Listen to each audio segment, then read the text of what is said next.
गांव की एक तपती दोपहरी में गांव के एक संकरे रास्ते से एक बूढ़ा आदमी धीरे धीरे नीचे आया। वह थका हुआ और प्यासा था। तभी उसने सड़क के किनारे एक परचून की दुकान देखी। उस दुकान की छत टीन की और दीवारें कच्ची थी। उस दमघोटू गर्मी में दुकानदार अंदर बैठा पंखा झोलते हुए मक्खियों को भगा रहा था। दुकान के सामने एक छोटी सी बेंच थी जिस पर शाम होने और मौसम कुछ ठंडा होने पर गांव के लोग बैठकर बातें करते थे। वह बूढ़ा आदमी उस बेंच पर गिर सा गया। वह इतना थका हुआ था कि कुछ समय तक तो कुछ बोल ही न सका। अंत में उसने अपना मुंह खोला और एक ही शब्द बोला, पानी। यह गांव लंबे समय से एक भयंकर समस्या से पीड़ित था। यह गांव एक विशाल रेगिस्तान के नजदीक था और वहां साल में केवल एक बार वर्षा होती थी, जिससे उसके पोखर और कुएं भर जाते थे। परंतु 2 वर्षों से वहां कोई बारिश नहीं हुई थी और गांव के लोग बहुत दूर बहती नदी से पानी लाकर काम चला रहे थे।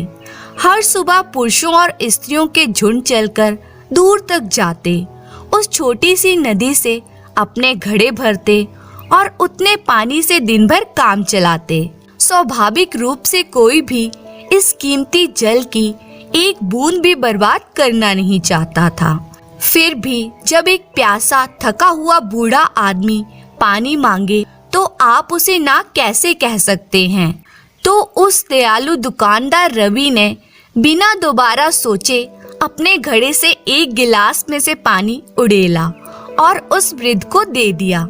उसने गटागट पानी पी लिया। फिर उसने एक और शब्द बोला और इसकी प्रतीक्षा किए बिना कि रवि उसे पानी दे, वह घड़े की ओर लपका और उसे उठाकर अपने होठों तक ले गया। और रवि ने जो पानी पूरे दिन के लिए सुरक्षित रख छोड़ा था, वह सारा पानी पी गया। बेचारा रवि कर भी क्या सकता था। बस निराशा का भाव लिए वह उसे ताकता रहा। फिर वह मन ही मन बोला, परेशान क्यों होते हो? आखिर तुमने एक जरूरतमंद की मदद की है। इसी बीच वह अजनबी अब बेहतर लग रहा था।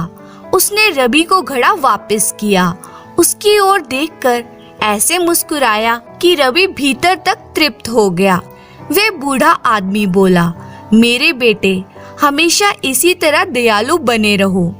जिस तरह से तुमने मेरी मदद की है, उसी तरह तुम्हारे पास आने वाले हर व्यक्ति की मदद करोगे तो तुम पर ईश्वर की कृपा होगी। और धीरे धीरे लंगड़ाता हुआ चला गया। रवि उस विचित्र वृद्ध को अपनी आंखों से ओझल होते हुए देखता रहा। फिर अपनी दुकान के काम में जुट गया। दोपहर में गर्मी और भीषण हो गई। कुछ समय बाद रवि को ऐसा लगा मानो उसका सिर दर्द से फट जाएगा। उसके होठ सूख गए थे और गला इतना खुश्क हो गया था कि वह दर्द करने लगा। उसे पानी की बेहद जरूरत थी, परंतु वह आगंतुक सारा पानी खत्म कर चुका था। यह सोचकर कि शायद उसमें कुछ पानी बचा हो, रवि ने घड़ा अपने होठों तक लाकर उसे तिरछा किया। उसके आश्चर्य की कल्पना करो जब पानी की एक मोटी धारा उसके चेहरे से बह निकली। वह मीठा और ताजगी देने वाला पानी था, जिसने ना केवल उसकी प्यास बुझाई बल्कि उसका सिर दर्द भी गायब कर दिया। अभी जो कुछ हुआ था उसे समझने की कोशिश करते हुए रवि पानी के उस घड़े को एकटक देख रहा था। तभी करीम लंगड़ाते हुए उसकी दुकान में घुसा। करीम एक युवक था जिसका एक पैर कई वर्ष पहले हुई एक दुर्घटना में क्षतिग्रस्त हो गया था और वह लंगड़ाकर चलने पर मजबूर हो गया था। जब वह बीमार या थका हुआ होता तब उसकी लंगड़ाहट बढ़ जाती थी। उस वृद्ध की तरह करीम भी दुकान के सामने पड़ी बेंच पर धम से बैठ गया और लंबी सांसें लेने लगा। फिर उसने अपनी जेब से सामान की एक सूची ढूंढ निकाली और रवि को पकड़ा दी। जब रवि ने कागज पर लिखी हुई वस्तुओं को एक झोले में डालना शुरू किया तो करीम ने भोजन की एक छोटी सी पोटली खोली और वहीं बैठकर खाने लगा। अंत में उसने अपने रुमाल से मुंह पोंछा और रवि के पानी के घड़े की ओर इशारा करते हुए पूछा, क्या मैं 2 घूंट पानी पी सकता हूँ? आखिर गर्मी भी तो किस कदर पड़ रही है। रवि कोई दाल तोलने में व्यस्त था।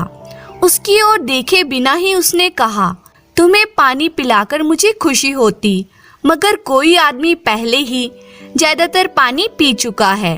फिर जब मुझे प्यास लगी तब बचा खुचा पानी मैंने खत्म कर दिया। ये क्या बोल रहे हो मेरे दोस्त? मैं साफ साफ देख सकता हूँ कि घड़ा पानी से लबालब भरा हुआ है। रवि ने नजरें उठाई और जो कुछ उसने देखा उस पर उसे विश्वास नहीं हुआ। उसकी आंखों के सामने करीम ने गिलास में पानी उड़ेला और पी गया। फिर उसने खरीदी हुई सभी वस्तुएं ली और दुकान से चला गया। रवि को उसकी लंगड़ाहट ऐसी लगी जैसे वह लगभग ठीक हो गई हो। उसे समझने की कोशिश में रवि कुछ समय तक उसे देखता रहा। इस दौरान वह इस नतीजे पर पहुंचा कि भीषण गर्मी के कारण उसे भ्रम हुआ होगा। वह अपनी दुकान के अपेक्षाकृत शीतल वातावरण में चला गया और ऊँघने लगा। फिर एकाएक हड़बड़ी में उसकी नींद खुल गई, क्योंकि कोई जोर जोर से उसका नाम पुकार रहा था। उसने आंखें खोली तो करीम को सामने खड़ा पाया। इस बार वे अपनी छोटी बहन फातिमा का हाथ पकड़े हुए था। भाई उठो, हमें तुम्हारी मदद की जरूरत है, उसने विनती की। फातिमा बुखार में तप रही है तो डॉक्टर के पास जाओ। तुम उसे एक परचून की दुकान पर क्यों ले आए हो? करीम कुछ देर तक उसे देखता रहा, फिर बोला, तुम्हारा मतलब है तुम नहीं जानते कि अभी अभी तुमने किस तरह मेरी मदद की।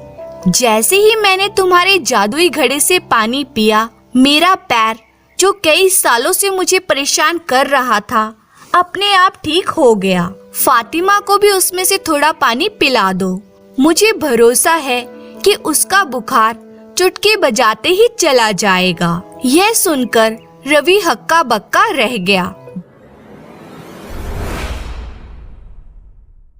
जादुई घड़ा, रोगनाशक पानी, करीम किस बारे में बात किए जा रहा था। फिर भी उसने घड़ा फातिमा की ओर बढ़ा दिया। उसने थोड़ा पानी पिया, फिर आराम करने के लिए बैठ गई। कुछ मिनटों में ही उसने अपना सिर उठाया और बोली, यह सच है भाइयों, मेरा बुखार सचमुच उतर गया है। जल्दी ही यह खबर जंगल में आग की तरह फैल गई। शांत स्वभाव का दयालु रवि अब एक ऐसे जादुई घड़े का मालिक था जिसमें रखा पानी किसी की भी कोई भी बीमारी ठीक कर सकता था। हर रात रवि उस घड़े को दुकान में छोड़ जाता और सुबह वह मीठे पानी से लबालब भरा मिलता। हर रोज उसकी दुकान के सामने बीमार लोगों और उनके रिश्तेदारों की कतार लग जाती। रवि उनमें से हर एक को घड़े का पानी पिलाता और वे यह कहकर विदा लेते कि अब वे पहले से बेहतर हैं। वे घड़ा कभी खाली नहीं होता था। रवि समझ गया कि जिस वृद्ध की उसने मदद की थी, उसने कृतज्ञता के रूप में उसे ये उपहार दिया होगा। रवि ने माना कि वह एक महान उपहार था। इसके लिए वह हर रोज मन ही मन उस वृद्ध को धन्यवाद देता था।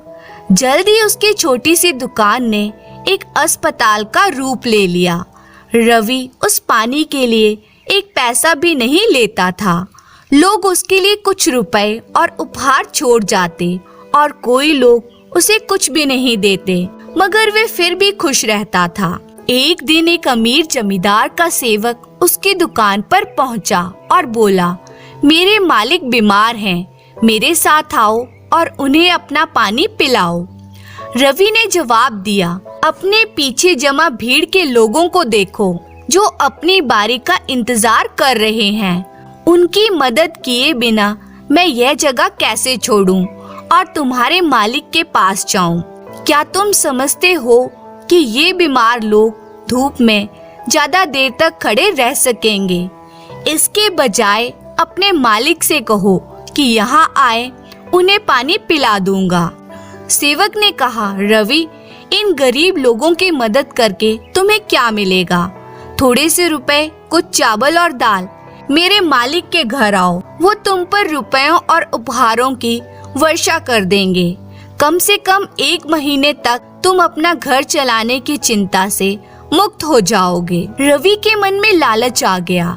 यह सच था, क्यों ना एक अमीर को ठीक करके अपनी रोजमर्रा की जरूरतों को पूरा करने में मदद हासिल करूं। रवि ने बाहर इंतजार कर रहे लोगों से अगले दिन आने को कहा और सेवक के साथ जमींदार के घर चला गया। इस तरह धीरे धीरे रवि बदल गया। जहाँ कभी वे बीमार और गरीब लोगों के चेहरों पर दर्द और उदासी देख नहीं पाता था, अब हर रोज वे इस उम्मीद में दिन की शुरुआत करता कि उसे कम से कम एक अमीर रोगी मिलेगा जो उसे भरपूर धन देगा। इसी तरह दिन गुजरते रहे। मौसम बदले और गर्मियां फिर आ गई। रवि अपनी दुकान में बैठा बही खाता लिख रहा था कि उसके कानों में एक बूढ़े आदमी की कांपती सी आवाज आई, बेटा पानी। चौंक कर उसने उनकी ओर देखा। क्या ये वही वृद्ध थे जिन्होंने उसे जादुई घड़ा उपहार में दिया था? परंतु आगंतुक के ठीक पीछे कोई और नहीं, राजा का संदेशवाहक खड़ा था। जल्दी चलो, राज सेवक चिल्लाया। महारानी को एक मच्छर ने काट लिया है। पानी, बूढ़े आदमी ने दोहराया। महारानी अस्वस्थ हैं। राज सेवक फिर चिल्लाया। रवि ने बारी बारी से दोनों को देखा। एक तो मैला सा बूढ़ा आदमी था जो वही व्यक्ति हो भी सकता था और नहीं भी जिसने उसे वह घड़ा दिया था। दूसरी ओर स्वयं राजा का संदेशवाहक था। उसने सोने के उन सिक्कों की कल्पना की जो पानी से महारानी का मच्छर दस्त ठीक होने के बाद उस पर बरसने वाले थे। उसका चुनाव स्पष्ट था। उसने घड़ा उठाया और उस अजनबी से कहा, चाचा यहीं ठहरना, मैं जल्द ही वापस आऊंगा। राजा के तेज तर्रार घोड़े उसे महल तक ले गए। वह तेजी से महारानी के कक्ष में गया जहां वह अपनी बाहों पर मच्छरों के काटने के स्थलों को निराशा से देख रही थी। रवि ने एक गिलास में पानी उड़ेलने के लिए घड़े को तिरछा किया, परंतु कुछ भी बाहर नहीं आया। उसने बार बार घड़े को तिरछा किया। उसने उसे उल्टा करके तले तक गौर से देखा। वह हड्डी की तरह सूखा था।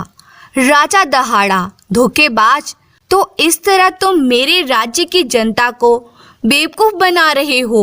अभी बाहर निकलो और मुझे यह कभी सुनाई ना दे कि तुम्हारे पास रोगों के इलाज की जादुई शक्ति है। अगर तुमने फिर ऐसा कोई दावा किया तो मैं हमेशा के लिए तुम्हें गांव से बाहर कर दूंगा। फिर वे अपनी रानी को दिलासा देने लगा, जो अपनी बाहों पर मच्छर दंश के छालों पर आंसू टपका रही थी। रवि धीरे धीरे चलकर अपने गांव वापस आया। वे अपनी दुकान पर गया। वहां कोई न था। उसने उस वृद्ध की तलाश की जिसने पानी मांगा था। वे कहीं दिखाई नहीं दिया। उसने जोर से पुकारा, चाचा मुझे माफ कर दो, मुझसे गलती हो गई, कृपा करके आ जाइए, मैं आपको पानी दूंगा। लेकिन कोई जवाब नहीं आया। अब उसकी समझ में आया कि वे वही वृद्ध थे जिनसे वह 1 साल पहले मिला था। उसे वे लोग याद आए जिनका इलाज उसने दयालुता और संवेदना के चलते किया था, और बदले में उन्होंने उसे कितनी दुआएं और प्यार दिया था। उसे उनकी उदारता की छोटी छोटी बातें याद आई। जब उन्होंने पानी के बदले कुछ सिक्के या अपने बगीचे में उपजी सब्जियां उसे उपहार में दी थी। कव्वे इतना खुदगर्ज और लालची बन गया कि उसने उन्हीं लोगों की उपेक्षा की जिन्हें उसकी सबसे ज्यादा जरूरत थी। उन वृद्ध सज्जन ने उससे वे शक्तियां वापस ले ली। जब उन्हें महसूस हुआ कि रवि ने उनके उपहार का दुरुपयोग किया था। कोई बात नहीं, रवि मन ही मन मुस्कुराया। वह पानी के बदले मिले धन का उपयोग गांव में एक असली डॉक्टर लाने में करेगा, जो दवाओं और रोगों के अपने ज्ञान के जरिए लोगों की मदद करेगा, ताकि उन्हें अपने रोगों के इलाज के लिए किसी जादूगर का इंतजार ना करना पड़े। उस दिन से रवि नदी से लाए गए साधारण पानी से घड़ा भरता, अपनी छोटी सी दुकान पर सावधानी से ले जाता और उस वृद्ध का इंतजार करता। क्या पता किसी दिन वह वापस आए। साथ ही वे अपने गांव में एक असली डॉक्टर लाने के लिए भी कृत संकल्प था। धन्यवाद। किसी नगर में एक राजा राज्य करता था। राजा बहुत ही कंजूस था। अपने राज्य के खजाने पर सांप बनकर बैठा हुआ था। उसका पुत्र जवान हो गया था, किंतु राजा उसे खर्च के लिए एक भी पैसा नहीं देता था। उसकी पुत्री भी जवान हो गई थी, किंतु खर्च करने के भय से राजा उसकी शादी भी नहीं कर रहा था। इस प्रकार कंजूसी करते करते राजा बूढ़ा हो गया था। एक दिन राजा के राज्य में कुछ नट आए। वे राज दरबार में उपस्थित हुए तथा उन्होंने प्रार्थना की कि वे अपना तमाशा दरबार में दिखाना चाहते हैं। राजा सोचने लगा कि तमाशा दिखाने के पश्चात मुझे इन नटों को पैसे देने पड़ेंगे। इसलिए राजा ने उनसे बहाना बना दिया कि अभी उनके पास समय नहीं है। नट राजा की इस बात पर बड़े ही नाराज हुए। वे आकर नगर में ठहर गए। इस प्रकार कई दिन गुजर गए। नट मंडली को आर्थिक समस्या ने आ घेरा। लाचार होके वे एक बार फिर राजा के पास पहुँचे। राजा ने फिर से बहाना बना दिया, लेकिन राजा के दरबारियों ने उनसे प्रार्थना की, महाराज आपको तमाशा जरूर देखना चाहिए। अगर आप इन्हें इनाम नहीं देना चाहते तो मत दीजिए, लेकिन तमाशा जरूर देखिए। हम सब लोग मिलकर नट मंडली को पैसे दे देंगे। मुफ्त का तमाशा देखने को राजा राजी हो गया। रात का समय तमाशे के लिए रखा गया। बड़ी बड़ी मशालों के उजालों में नट मंडली ने अपना खेल दिखाना आरंभ किया। एक रस्सी को दोनों ओर से बांसों से बांधा गया। एक बहुत ही ऊंचे बांस पर एक पाया खड़ा था। उसे एक आदमी ने अपने दांतों से उठा रखा था। एक नटनी आग के भीतर से निकल रही थी।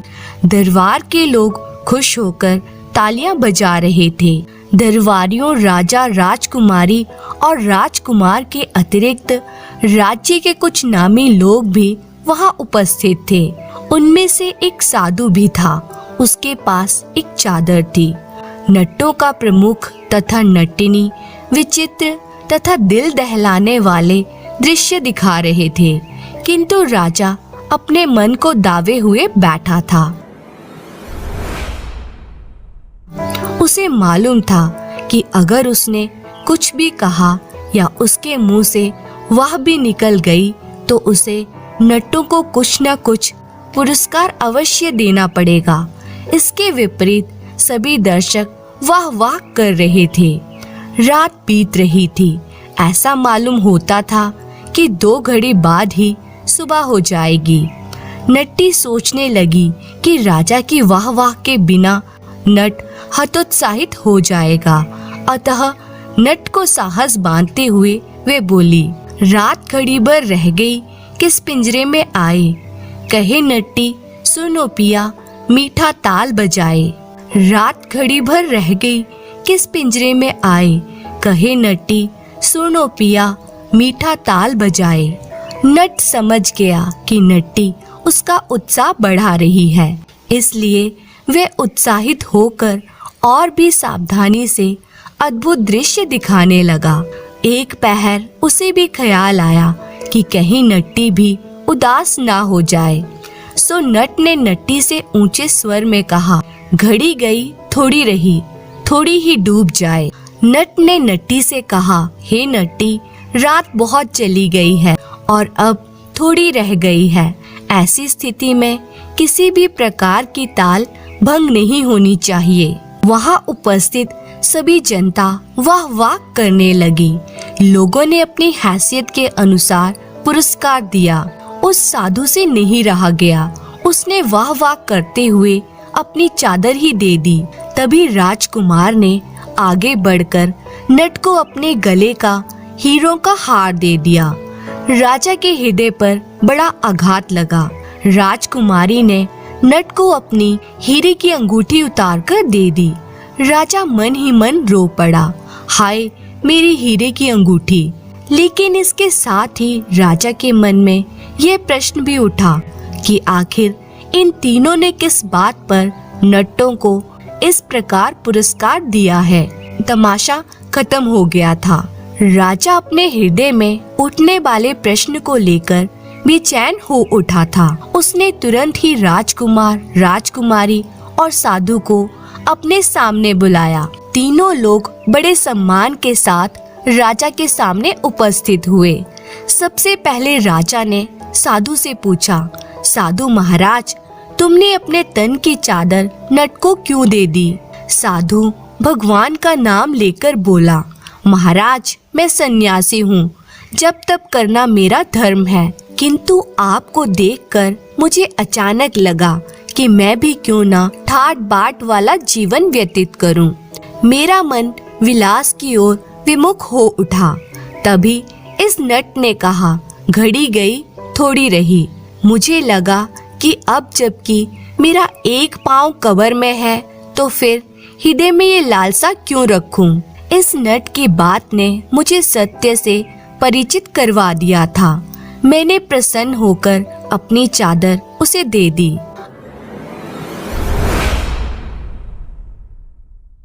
अब यही सवाल राजा ने राजकुमार से किया। राजकुमार बोला, पिताजी मैं युवक हूँ, आप मुझे खर्च के लिए पैसे भी नहीं देते हैं। ऐसी स्थिति में भला सुख से कैसे जी सकता हूँ। इसलिए मैंने फैसला किया कि आपकी हत्या करके मैं इस राज्य का स्वामी बन जाऊं। किंतु इस नट ने मेरी आंखें खोल दी। जब ये बोला कि घड़ी गई थोड़ी रही, तब मैंने सोचा कि मेरे पिताजी बूढ़े हो चले हैं, कितने दिन जिएंगे। इन्हें मारकर मैं पाप का भागी क्यों बनूं। इस शुद्ध विचार के आते ही मैंने अपने गले का हार इस नट को दे दिया।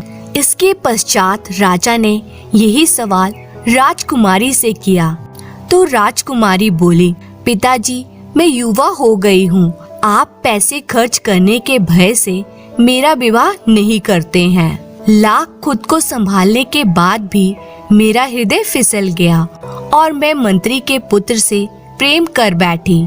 हमने सोचा था कि हम भागकर विवाह कर लेंगे, किंतु नट की इस बात से कि घड़ी गई थोड़ी रही ने मेरी आंखें खोल दी। मैंने सोचा कि पिताजी वृद्ध हो चले हैं और कितना जिएंगे। ऐसी स्थिति में ये कलंक अपने साथ लेकर उनका मरना उचित नहीं है। इसी कारण मैंने भागने का विचार त्याग दिया। मैंने नट को इसी कारण अपनी अंगूठी दे दी। राजा ये बातें सोचकर आश्चर्यचकित रह गया। वे बेचैनी से तड़पने लगा। उसे बार बार नट की कही पंक्तियां याद आ रही थी। उसे लगने लगा कि कंजूसी करके उसने कोई अच्छा काम नहीं किया है। अगर नट ये बात नहीं कहता तो उसकी बेटी उसके मुंह पर कालिक पोत देती तथा उसका बेटा उसे मार डालता। तब मेरी कंजूसी मेरा क्या साथ देती। इससे तो अगर समय रहते विवाह कर देता तो उसके मन में ये विचार कदापि न आते। मेरे जीवन के कुछ ही दिन शेष रह गए हैं। इन बचे हुए दिनों को तो मैं सुख शांति से व्यतीत कर लूं। नट ने ठीक ही कहा था कि घड़ी गई थोड़ी रही। अंत में राजा ने अपनी कंजूसी का विचार त्याग दिया और तुरंत पहरेदार को बुलाकर कहा, जाओ जाकर उस नट की मंडली को हमारे सामने प्रस्तुत करो। पहरेदार राजा की आज्ञा पाकर वहां से चला गया और नट मंडली के पास पहुंचकर उन्हें राजा की आज्ञा के बारे में बताया। थोड़ी देर बाद नट मंडली राजा के समक्ष उपस्थित हुई। प्रमुख नट ने सिर झुकाकर राजा से पूछा, क्या आदेश है अन्नदाता? क्या कोई तमाशा दिखाऊं? राजा ने उन्हें बहुत सा धन इनाम में दिया तथा उसी दिन से उसने कंजूसी छोड़ दी। वे अक्सर बड़े बड़े कलाकारों को अपने यहाँ आमंत्रित करने लगा तथा उनकी कला की परख कर उचित पुरस्कार प्रदान करने लगा। राजा ने अपने बेटे को युवराज घोषित किया तथा उसे भरपूर ऐशो आराम दिए। अपनी पुत्री का विवाह भी उसने उचित वर तलाश कर बहुत धूमधाम से कर दिया और इस तरह राजा अपने जीवन को सुख शांति के साथ व्यतीत करने लगा। धन्यवाद। कई साल पहले एक गरीब किसान लक्ष्मण अपने बेटे अजय के साथ एक गांव में रहता था।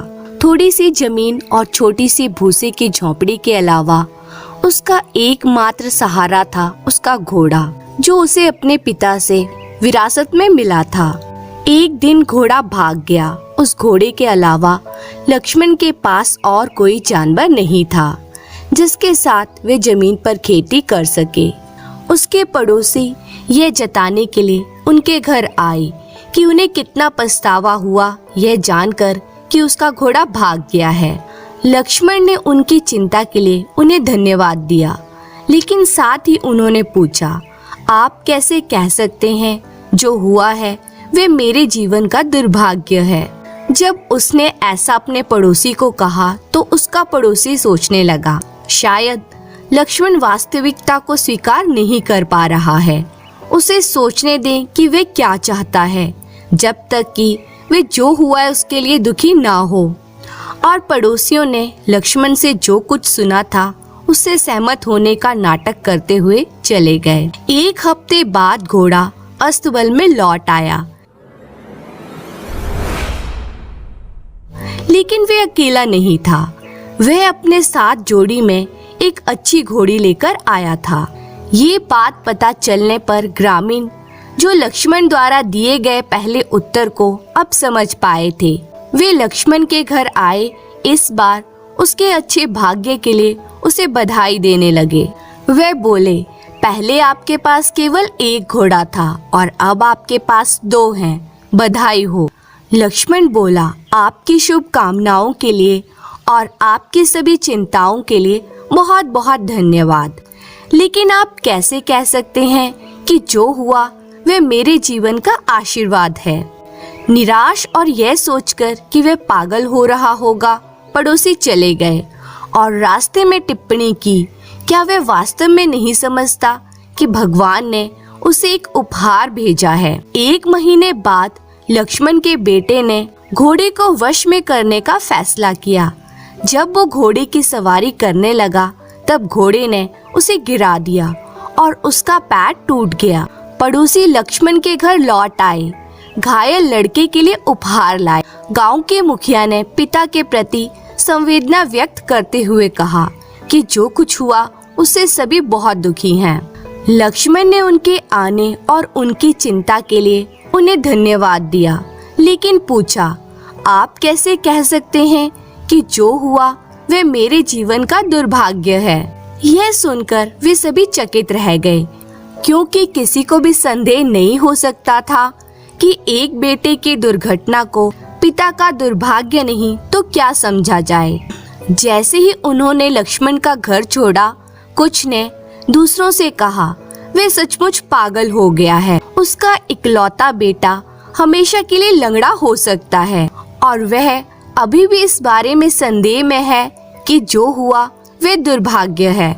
कुछ महीने बीत गए और उस गांव पर पड़ोसी राज्य ने युद्ध करने की घोषणा कर दी। स्वस्थ युवकों को युद्ध के मोर्चे पर भेजने के लिए सम्राट के दूतों ने पूरे देश की यात्रा की। गांव में पहुंचने पर उन्होंने लक्ष्मण के बेटे को छोड़कर सभी युवकों को भर्ती कर लिया, क्योंकि लक्ष्मण के बेटे का पैर टूटा हुआ था। कोई भी युवक जीवित नहीं लौटा। बेटा ठीक हो गया। 2 जानवरों को पाला गया और उनकी संतानों को अच्छी कीमत पर बेच दिया गया। किसान लक्ष्मण अपने पड़ोसियों को सांत्वना देने और उनकी मदद करने के लिए उनके पास जाने लगा, क्योंकि वे हमेशा से किसान की परवाह करते थे। जब भी उनमें से किसी ने शिकायत की, किसान ने कहा, आप कैसे कह सकते हैं, यह एक दुर्भाग्य है। और अगर कोई बहुत खुश होता तब वो उनसे पूछता, आप कैसे जानते हैं कि यह एक आशीर्वाद है। धीरे धीरे उस गांव के लोगों को लक्ष्मण की बातों से जीवन का वह सत्य समझ में आने लगा कि दिखावे से परे जीवन के और भी मायने हैं। दोस्तों, ये कहानी हमें सिखाती है कि अगर आप अभी दुखी हो तो आपका दुख भी हमेशा नहीं रहेगा। इसलिए सुख या दुख दोनों ही स्थिति में स्थिर रहने में समझदारी है। धन्यवाद।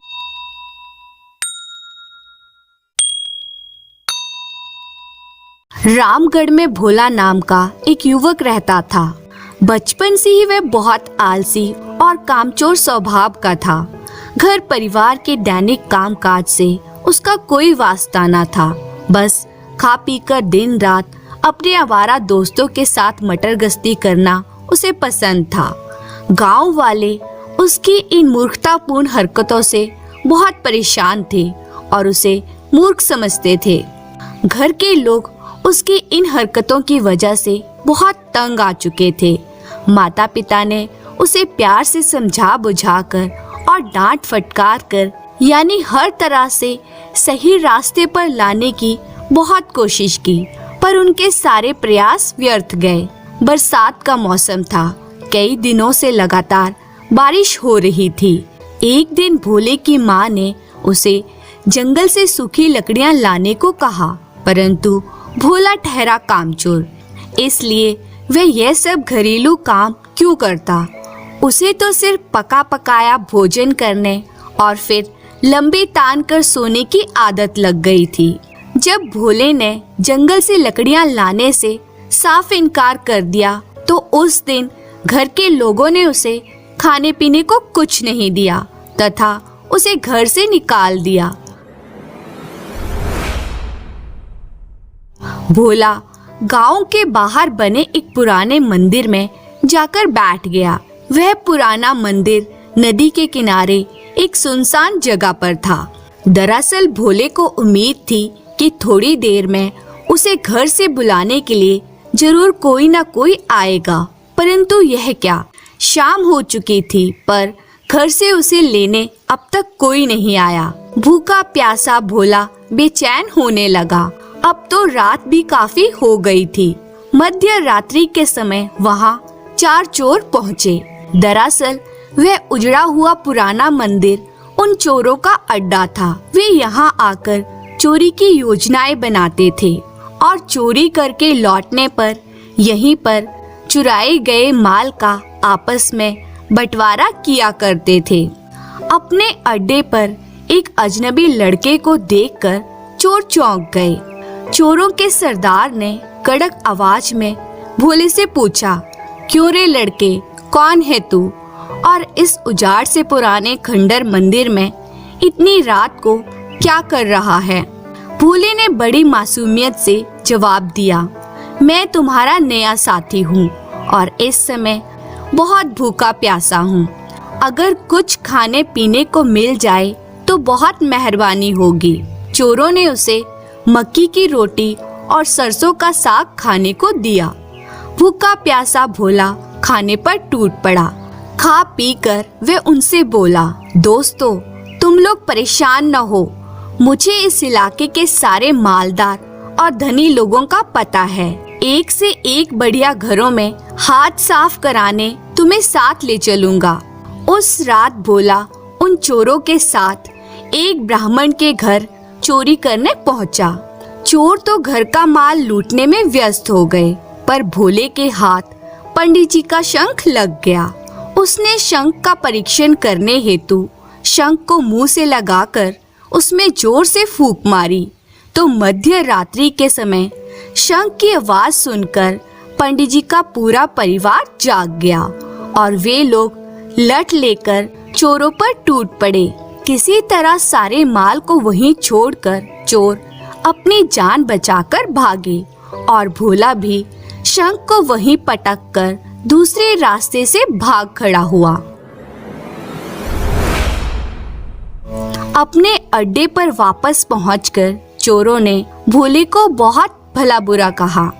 दूसरे दिन फिर चारों चोर रात के समय भोले के साथ चोरी करने निकले। इस बार भोला उन्हें एक ढोल बजाने वाले के घर ले गया। चोर तो अपने कार्यों में लग गए, पर भोले की नजर दीवार पर टंगे ढोल पर पड़ गई। बस फिर क्या था, भोला ढोल को दीवार से उतार कर लगा नाच नाच कर मस्ती में बजाने। ढोल की आवाज सुनकर ढोली की नींद खुल गई और उसने तथा उसके बेटों ने लाठियां लेकर चोरों को वहां से खदेड़ दिया। इस तरह चोर इस बार भी भोला की ही वजह से खाली हाथ अपने अड्डे पर लौट गए। अड्डे पर लौटकर चोरों के सरदार ने भोले को बहुत डांटा फटकारा और साफ साफ कहा, अब तुम्हारा ये आखिरी मौका होगा। यदि इस बार भी तुमने ऐसा ही कोई पागलपन किया तो हम तुम्हें मारकर इसी नदी में बहा देंगे। तीसरी रात की बात है। इस बार भोला उन्हें एक धनी गवाले के घर ले गया। दरवाजे पर दर्जनों दुधारू भैंसें बंधी थी। चोर घर का माल ढूंढने लगे और भोला एक कमरे में जा पहुंचा। उस कमरे में एक बूढ़ी औरत खाट पर लेटी हुई जोर जोर से खर्राटे ले रही थी। वहां पर एक मटके में काफी सारा दूध रखा था। पास की कोठरी से बासमती चावल की खुशबू आ रही थी। बस तभी भोले की इच्छा खीर खाने की हुई। उसने उसी जगह पर चूल्हा सुलगाकर खीर बनानी शुरू कर दी। तभी बुढ़िया के जोरदार खर्राटे की आवाज सुनकर वह चौंका। उसे लगा कि बुढ़िया उससे खीर मांग रही है। उसने आवाज लगाकर बुढ़िया से कहा, दादी जरा सब्र कर, अभी खीर पूरी तरह पकी नहीं है। परंतु उसके खर्राटे तो बंद ही नहीं हो रहे थे। भोले ने एक बार फिर विनम्रता पूर्वक कहा, अरे कहा ना दादी, मैं कहीं भागा थोड़े जा रहा हूँ। खीर पक जाने दे, फिर तुझे भी दे दूंगा। खीर उबलने लगी थी और उसकी सुगंध से भोले के मुंह से लार टपकने लगी थी। लेकिन बुढ़िया के खर्राटे से परेशान होकर भोले ने अब गुस्से में कहा, दादी क्यों बच्चों जैसी जिद कर रही हो? कहा ना अभी खीर गर्म है, ठंडा होने दो तब दूंगा। परंतु बुढ़िया के खर्राटे भला कहाँ थमने वाले थे।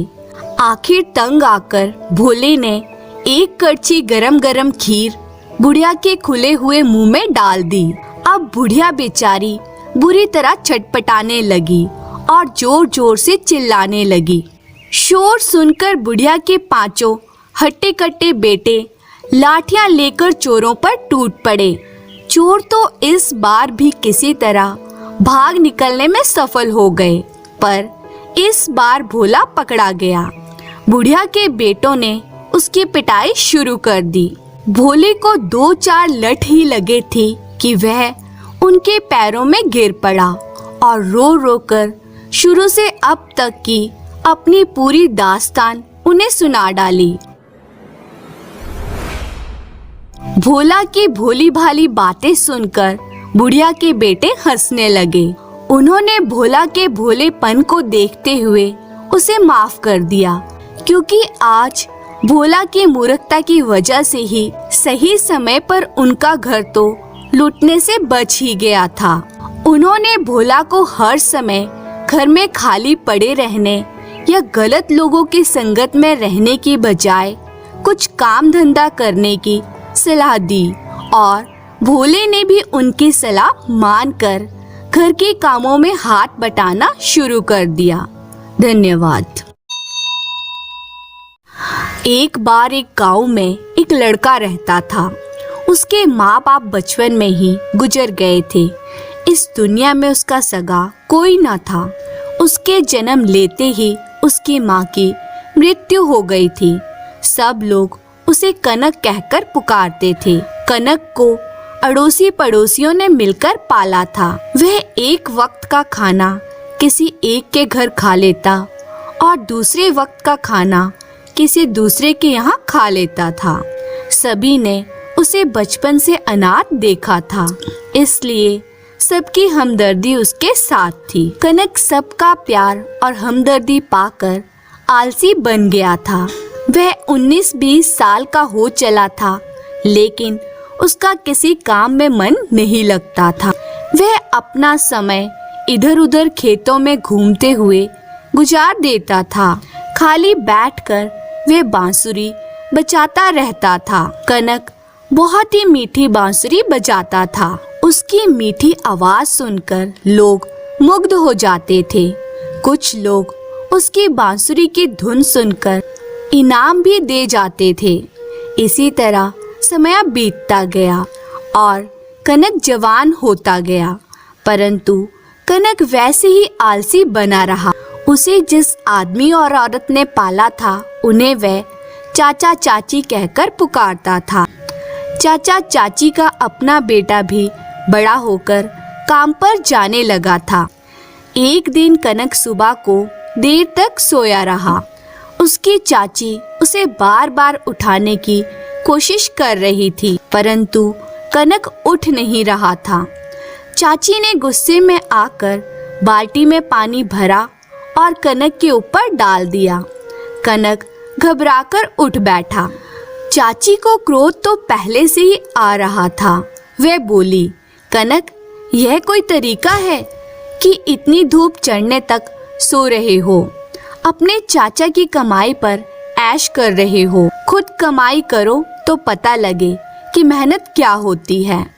कनक ये बात लोगों से सैकड़ों बार सुन चुका था कि खुद कमाई करोगे तो पता लगेगा, परंतु उसे कभी इस बात का बुरा नहीं लगा था। परंतु आज सुबह सुबह चाची के मुंह से ये शब्द सुनकर उसे बहुत बुरा लगा। चाची के ये शब्द उसके दिल में तीर की तरह चुभ गए। उसने चाची से कुछ नहीं कहा, लेकिन मन ही मन निश्चय किया कि वह अब घर तभी लौटेगा जब कुछ कमाने लगेगा। कनक ने घर से निकलते समय चाचा चाची के पैर छुए, फिर उनसे गले मिलकर बाहर निकल गया। शाम को जब कनक देर तक घर नहीं लौटा तो उसके चाचा चाची बहुत परेशान होने लगे और वे आपस में बात करने लगे।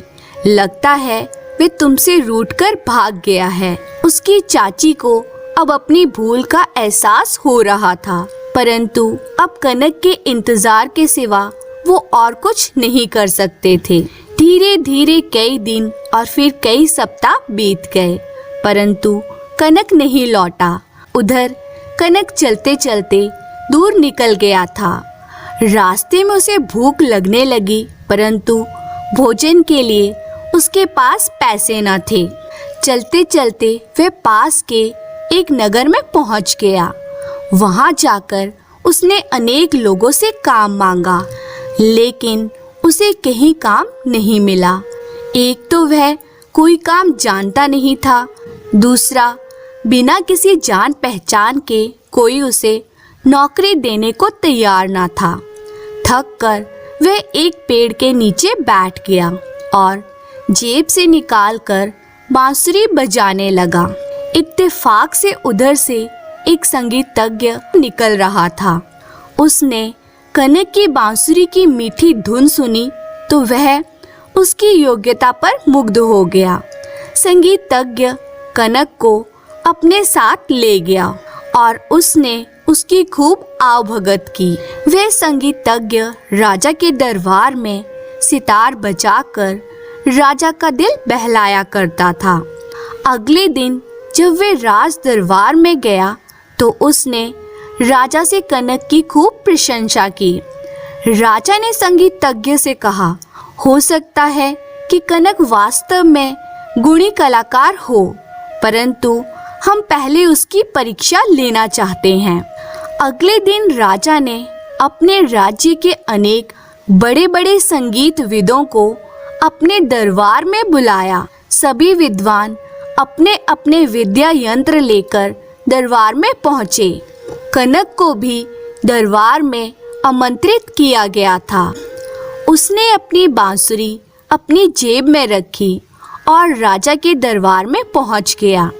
सभी विद्वान एक एक करके आने लगे और अपनी विद्या बजाकर राजा को खुश करने लगे। जब उन्हें यह पता लगा कि वह युवक भी संगीत की परीक्षा देने आया है, तो वे सब कनक को खाली हाथ आया देखकर हंसने लगे।